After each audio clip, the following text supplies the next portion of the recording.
السلام علیکم ورحمۃ اللہ وبرکاتہ۔ بیسٹ فار باب الاسلام کے ویور سے گزارش ہے کہ ہمارے چینل کے پلے لسٹ کو ضرور چیک کریں۔ نورانی قاعدہ کی منفرد سیریز، مسنون دعائیں، سچے اور اسلامی واقعات، نصیحت بھری باتیں، اقوال زرین اور سبق آموز ویڈیوز سے فائدہ اٹھائیں، اور ہمیں سپورٹ کرنے کا بہترین طریقہ ہمارے چینل کو سبسکرائب کریں۔ جزاک اللہ خیرہ۔ روح کا داغ۔ سلطان محمود غزنوی اپنے کچھ سپہ سالاروں کے ساتھ جنگل کے راستے سے بھٹک گئے۔ عصر سے وقت تیزی سے سورج ڈھلنے کی طرف گزر رہا تھا۔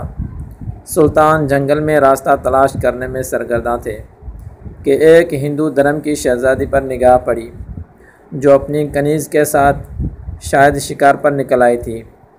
اکیلی شہزادی اور اس کی کنیز اس چیز سے بے خبر دریا کے کنارے پاؤں ڈبوئے بیٹھی تھی کہ ان کے پیچھے ایک جنگلی ریچھ پہنچ چکا ہے۔ اس وقت تک کہ سلطان کا تیر اس کے حلق سے آر پار ہوتا، وہ ریچھ شہزادی کی کنیز کو ایک ہاتھ کے پنجے سے ضرب دے چکا تھا۔ اس سے پہلے شہزادی اپنا ترکش سنبھالتی اور تیر کمان میں لگاتی، شاید بہت دیر ہو جاتی۔ سلطان محمود غزنوی نے در پہ در 3 تیر اس جنگلی درندے پر دے مارے، جس سے وہ ڈھیر ہو گیا۔ شہزادی کو یہ جاننے میں مشکل نہ ہوئی کہ اس مہارت اور بہادری کا مظاہرہ کوئی جنگجو سپہ سالار ہی کر سکتا ہے۔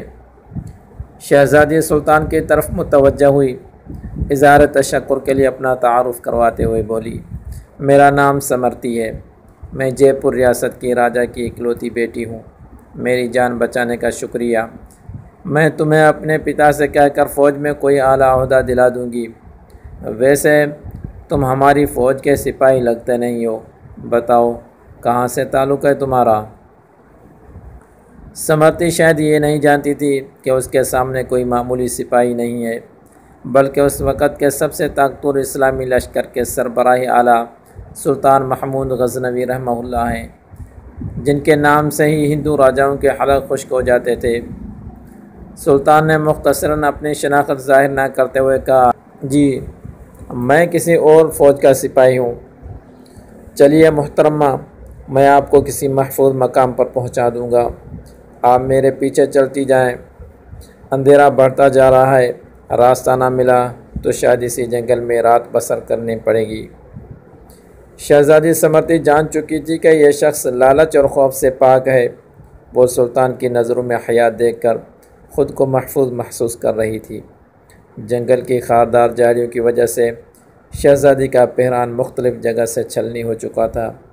شہزادی تھکاوٹ سے چور ہو چکی تھی۔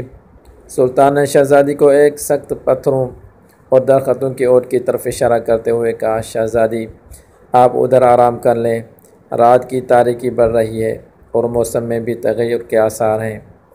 اندھیرے میں مزید سفر گھنے جنگل میں گرنا دشوار ہے، اگر صبح نکلیں تو شاید میں آپ کو کسی محفوظ مقام پر پہنچا سکوں۔ سمرتی کے پاس سلطان پر اعتماد کرنے کے علاوہ کوئی دوسرا راستہ نہ تھا۔ سلطان نے محسوس کیا شہزادی اپنے بیش قیمت مگر قدری باریک لباس میں جنگل کی ٹھنڈی رات شاید نہ گزار سکے۔ سلطان نے اپنی موٹی چادر شہزادی کی طرف اچھال دی اور منع خیز نظروں سے شہزادی کو دیکھا، جیسے کہہ رہے ہوں یہ اوڑھ لیں۔ شہزادی نے بلا جھجک چادر اوڑھی اور ٹیک لگا کر درختوں کی اوٹ میں پاؤں پسار لیے۔ اس کی نظریں سلطان کے چہرے کی طرف جمی ہوئی تھیں، جو نظریں جھکائے ایک قریب پڑے بڑے پتھر پر بیٹھ کر آگ جلانے کی کوشش کر رہے تھے۔ بالآخر آگ جل گئی، اس کی روشنی میں سلطان کا نورانی اور بھرا ہوا وجاہت والا چہرہ چمک رہا تھا۔ سلطان نے شہزادی سے قطع نظر مٹی سے تیمم کیا اور نماز پڑھنے لگے۔